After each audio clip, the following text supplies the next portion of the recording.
People often like to lump all Negroes into one category, but like in most cases, it could not be more further from the truth. But before you get all divisive Negro on me, hear me out.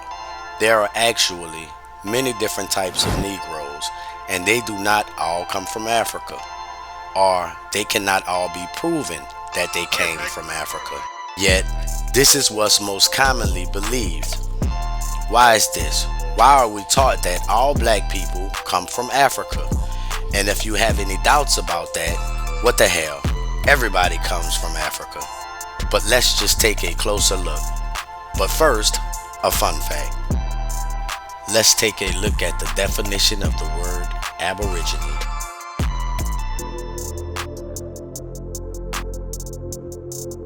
A person, animal, or plant that has been in a country or region from earliest times.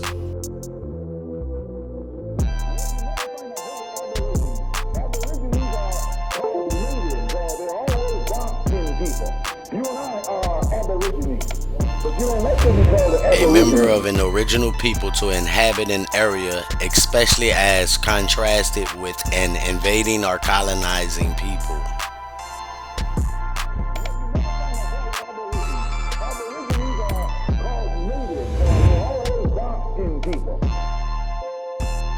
You and I are Aborigines, but you don't like to be called an Aborigine. Black folks, you and I are Aborigines. Black folks, you and I are black folks. You never find a white Aborigine. Aborigines are called natives, or they're always dark-skinned people. You and I are Aborigines, but you don't like to be called an Aborigine. When I was reading to prepare for this interview, I was quite surprised to see you use the word Aborigines, talking about African Americans. You know, I've dealt with that issue. I've already, talked publicly about that. And my purpose here today is to say that I'm very sorry, and I apologize to anyone whose feelings were hurt by my comment. I've made very, very clear I don't know where that comment comes from. Well, from your subconscious. Well, I guess. I mean, it's not even a normal thing anyone would say, even if you meant something in a negative fashion. I don't know if you would run. And frankly, it's going to give me the opportunity to talk about things that I may never been able to talk about before. You mean the bill? Or the bill, or talk about, race relations issues, things like that. I mean, I have a freedom that a lot of people don't have because of that. Because you used the word Aborigine.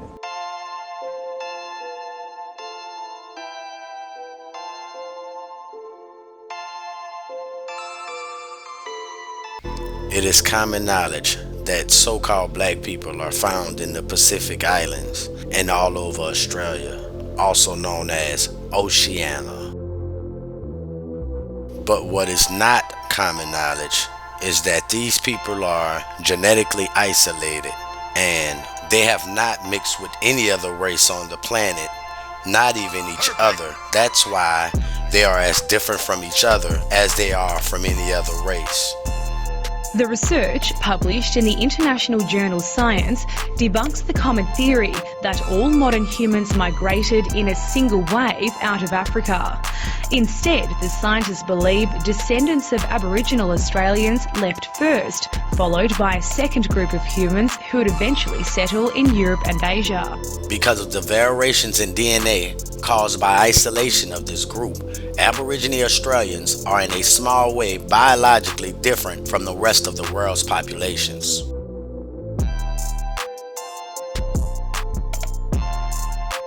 Alright, the people who think it's fake, stand. Right, I want the drums, no one else. Bass. I don't even know what to call that thing, but it's an awesome sound. Alright, bongo.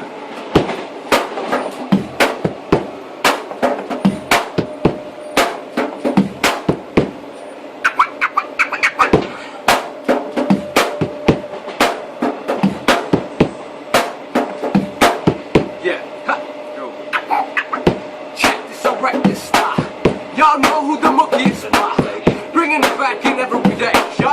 me why? Because the brother is straight up crazy on the mic. Pushing this down because I'm doing the time. Blackness, truth, sinner. Hear me coming cause I'm in another OTM, bringing this like a winner. I represent since the day I've been born. Doing this like a motherfucking storm. Hear me rushing this cause I'm quicker. Never gonna do nothing but drink your fucking liquor. Yes, this was a brother keeping it in the freezer. Missing it because you never gonna meet. Missing me once again. The pain is coming because of rain and saying the same thing you gain.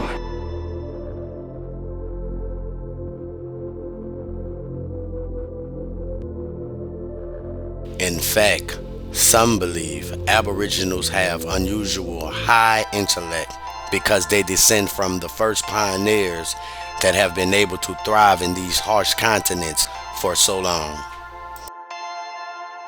Aboriginal Australians are descending from the first human explorers. I mean, these are the guys that went into unknown land while my ancestors and Asian ancestors were hanging around somewhere in Africa or in the Middle East.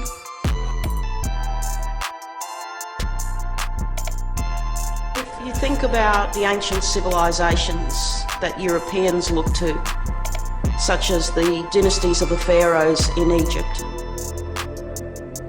then even they are young compared to the period when humans were coming to Australia.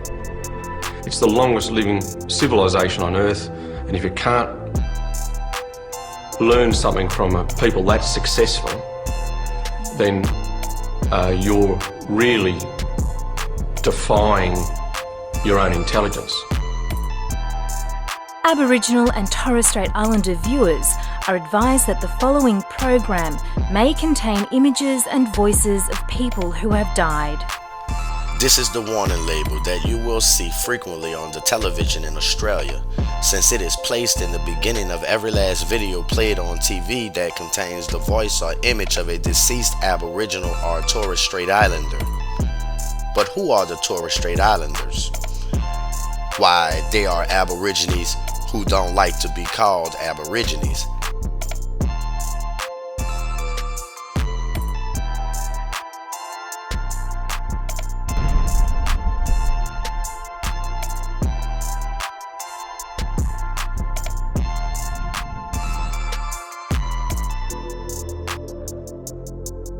Now, but there are a few problems with this pattern.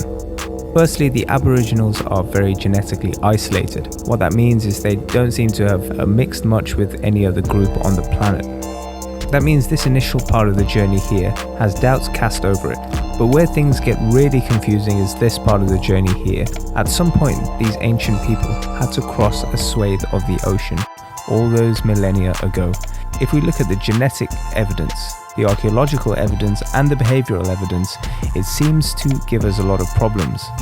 From these 3 points, they seem to point against the possibility that the Aboriginals ever made this journey in the first place.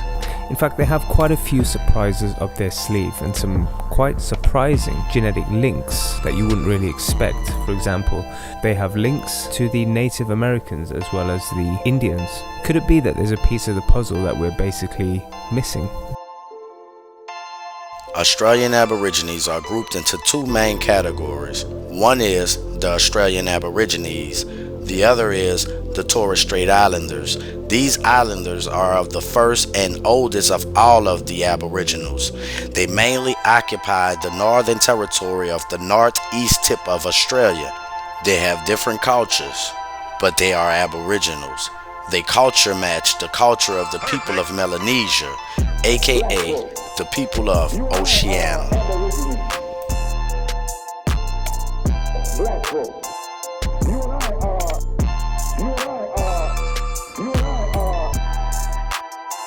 This is the Pacific Ocean.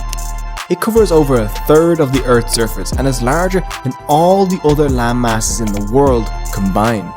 This 160 million square kilometre expanse is dotted with thousands of tiny islands. Captain Cook, sailing around the region in the 17th century, found them all inhabited, and these people shared languages, cultures, and a love of navigation.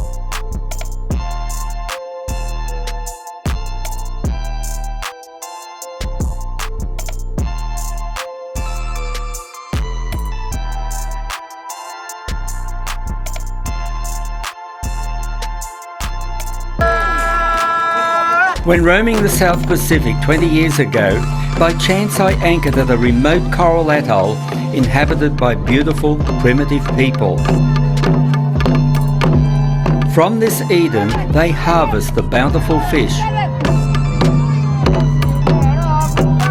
I vowed to return to these contented people and their unspoilt islands, lost in time. I'm heading for this paradise halfway between Papua New Guinea and the Solomons. It's called the Lachlan Islands.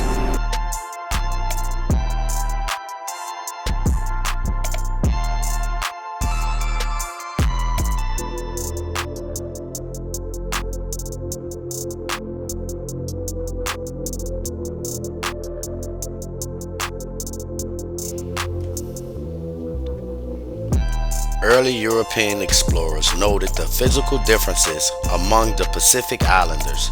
In 1756, Charles de Brossy theorized that there was an old black race in the Pacific who were conquered or defeated by the people of what is now called Polynesia, who he distinguished as having lighter skin.